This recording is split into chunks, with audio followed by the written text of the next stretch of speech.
Енді матаны жерге жайып, жақсылап үтіктеп аламыз. Бірінші матаны 2 бүктеп, 96-96 сантиметрден өлшеп, осылай сызып, 2 шетін тегістеп қиып аламыз.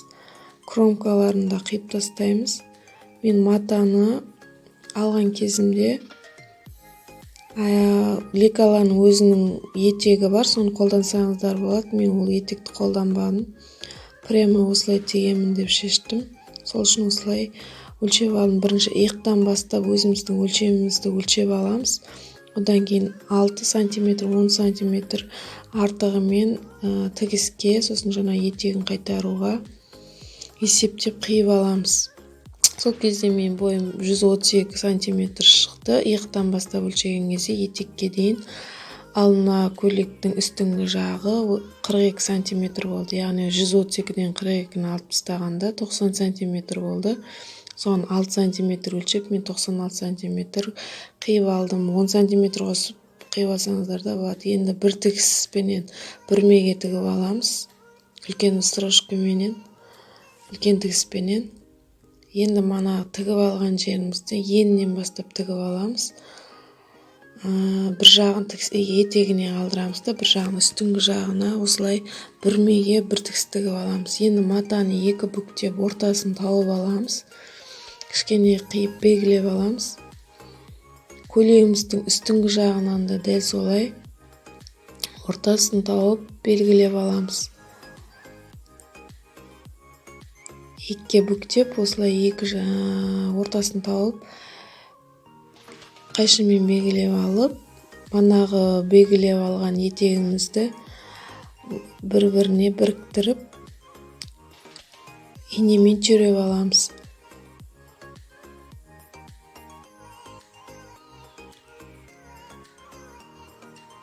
Инеменен ортасын түйреп аламыз, одан кейін 2 шетін түйреп аламыз. 10 сантиметр артығымен қиып алсаңыздар дәл шығады. Негізінде мен 6 сантиметр алыппын. Енді көреміз тіккен кезде қалай болатынын. Енді 2 жағында осылай инеменен түйреп алып, манағы тігіп алған, бүрмеге тігіп алған тігісімізді тарта отырып, астындағы көйлегіміздің үстіңгі жағыменен бірдей қылып келтіріп аламыз. Жайлап тартып отырған кезде осылай бүрме түсіріп аламыз. Мынау тездеткендіктен осылай болып көрініп тұр. Негізінде жайлап осылай бірдей қылып, артқы жағына бүрмені көбірек жіберсеңіздер болады, егер жамбастары үлкен болып жатса, клиентіңіздің. Жақсылап әдемілеп бүрме қойып алғаннан кейін иненің арасын жақын қылып түйреп алсаңыздар болады. Көктеп алсаңыздар да болады. Экраным қозғалып кеткен, кешірім сұраймын ол үшін. Балам көмектесіп жатыр маған. Екінші жағында дәл солай, екінші жағындағы жіпті тарта отырып, бүрмеге қойып аламыз.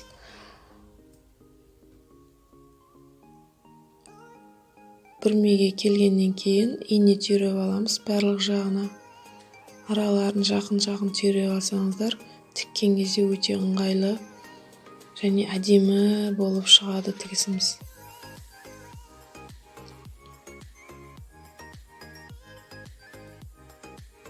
Осылай барлық жағына түйреп аламыз.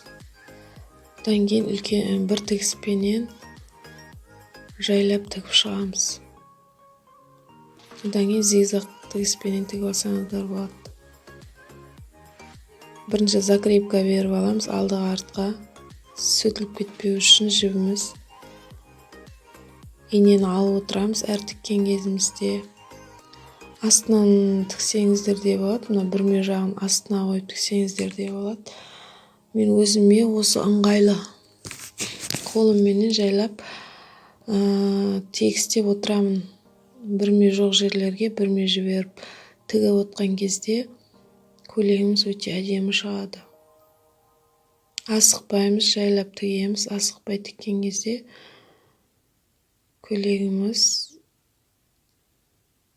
тегіс тігуге тырысамыз.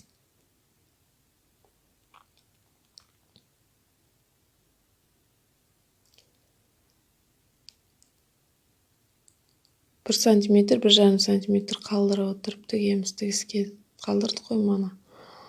Сол бойынша тігіп аламыз. Енді манағы бүрмеге тіккен тігісімізді сөтіп алып тастаймыз. Мана жеңімізде де болған, сол үстің жағынан бүрме қойдық қой, соның жібімізді де сөтіп алып тастаңыздар.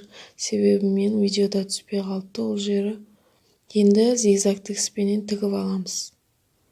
Барлық жағын осылай зигзагпенен оверлоктерін алып, бір тігіспенен тігіп шығамыз. Үстіңгі жағынан тігіп жатырмын, мен бүрме жағынан. Сіздер астыңғы жағынан тіксеңіздер де болады, қатып қалған қағида жоқ. Маған өзіме осы жағынан тіккен ыңғайлы бүрмелерін қолменен жол жерлеріне апарып тігіп отырамын. Сол кезде әдемі шығады тігісіміз.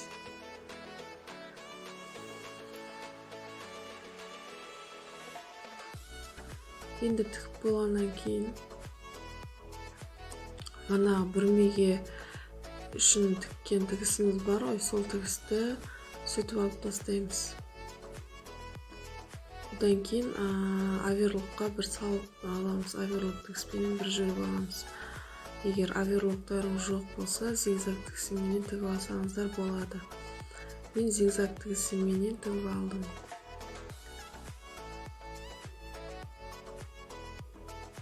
Зигзаг тігіспен тігіп жатырмын. Жіптері желбіреп шығып кетпеу үшін. Енді мен флизелин деген матаны қолданым. Бір жағы жылтырақ болып тұрады, клей жағы, матаға жабысатын жағы. Негізінде дублерин жабыстыру қажет. Дублериным жоқ болғандықтан мен осылай флизелиннен қолдандым. Сіздерде осылай флизелин қолдансаңыздар болады. Матаның астыңғы жағына жабысатын жағын қойып флизелинді, алдыңғы бойы аптачканың, алдыңғы бойы аптачка дегеніміз ана екі бөлек болып тұрғаны, ол артқы бойынікі. Осылай қиып алып, үтікке бір басып аламыз.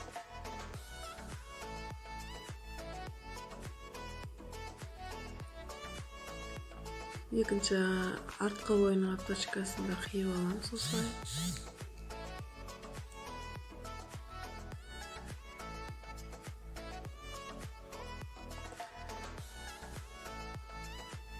Үтікке басып аламыз.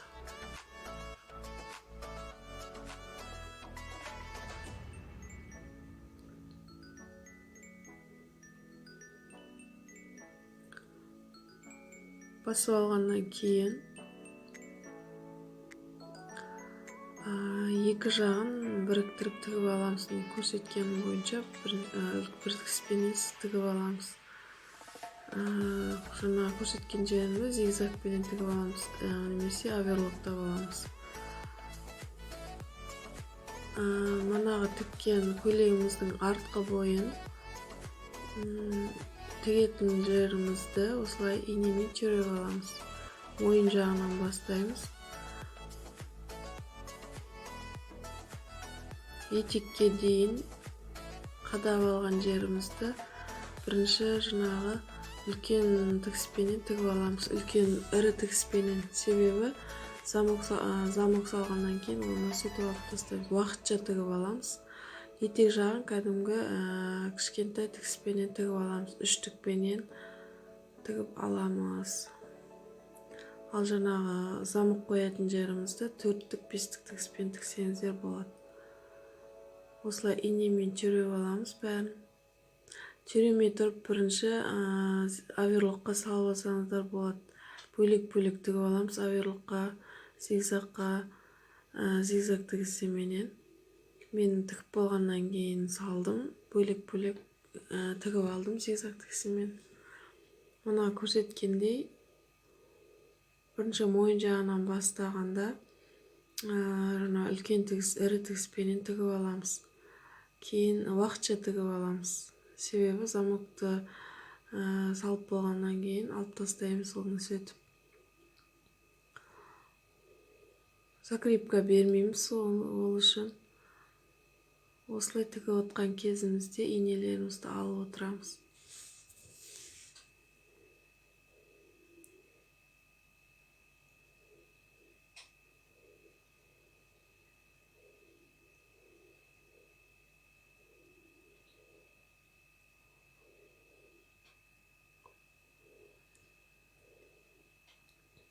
Етек жагына дейин өтөбүз көйлөктү. Кичкене өткөндөн кийин үчтүк тигизпенен тигип кетебиз. Себеби бул жагын сол тиккен боюмузча калады. 1,5 сантиметр, 1 сантиметр калдыра отуруп, түзүүсүз бир тигизпенен тигип аламыз. Түзүүсүз тигүүгө тырышабыз. Ийнелерди алып отурууну унутпайбыз. Тигисimiz биткенден кийин алдыга, артка бир закрепка жүрүп аламыз. Эndi сол жана тиккен жеримизди ашып ортасын зигзагга тигип аламыз. Зигзаг тигисимен тигип аламыз дедик го бирме-бир. Биринчи тигип карайбыз. Осулай зигзаг тигисимизди норма болсо матамызга коюп тиге беребиз. Ашып бөлөк-бөлөк тигип аламыз зигзаг тигисимен. Оверлокко салып алсаңыздар болот сиздер. Эгер оверлок машиналарыңыз жок болсо, осулай зигзаг тигиспенен пока тиксеңиздер болот. Коркпой тиге берсеңиздер болот. Заказ алган кезде де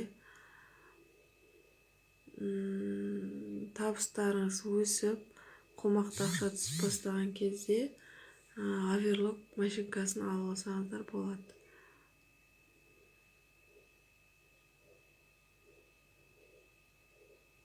Арасын сәл жіңішкелеу кылып тиксеңиздер болот оверлогун.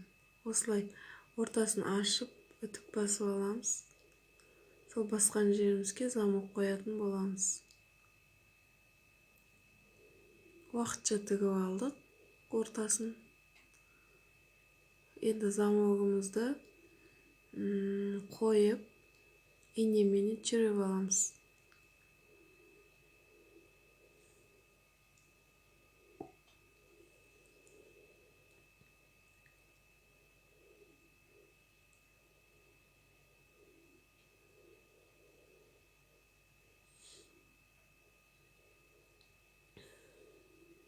Дәл сызыгына туура келүү керек замоктун ортасы. Солай экинчи жагын да түйрөп аламыз ийнемен. Эгер ийнелер жок болсо, көкчөп алсаңыздар болот.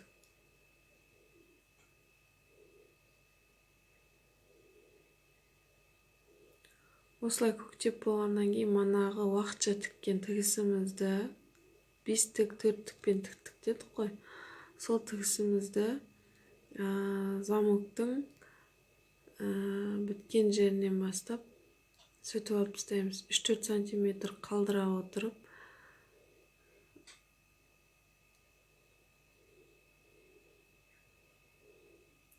сөтөтүн ийнемди таппай калдым. Осулай кайшы менен кыюуга туура келди.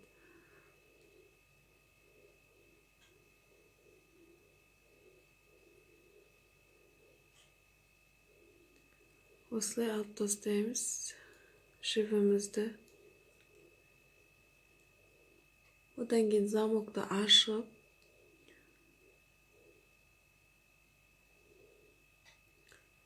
тигип чыгабыз. Өзүнүн арнайы лапкасы бар, осундай машинка тегет. Мына экинчисин сатып алгам мен. Сол экинчисимен тигетін болам. Жана биринчи көрсөткөн лапкамыз бар, ал менен да тигүүгө болот. Ол машинкада сатып алган кезде сол бирге келет өзү машинкамен. Осулай коюп аламыз. алдыға артыға бір закрепка беріп аламыз. Бірінші тікпей тұрып. Сөйтіп тігіп жатқан кезімізде қолымызбенен жайлап замоктың қыртыс жерін ашып отырамыз. Сол кезде инеміз сол астыңғы жағына түсіп тұратын болады. Замокты жапқан кезде замогымыз көрінбей тұратын болады. Солай жайлап қолымызбенен итеріп отырамыз. Жаңағы қыртысын қолымызбенен ашып отырамыз. Инеге мүмкіндік беріп отырамыз тігуге. Сол ашқан жерге инеміз кіріп тігетін болады. Асықпай тігеміз. Асықпай тіксеңіздер, замогымыз әдемі болып тігіледі. Бұдан бөлек бұның арнайы лапкасы бар. Сатып алсаңыздар болады, қыздар. Ол өзінің арнайы лапкасы негізі замокты жақсы тігетін болады. Енді ауыстырамыз екінші жағын тігу үшін. Екі жағда тіге беретін лапка бұл.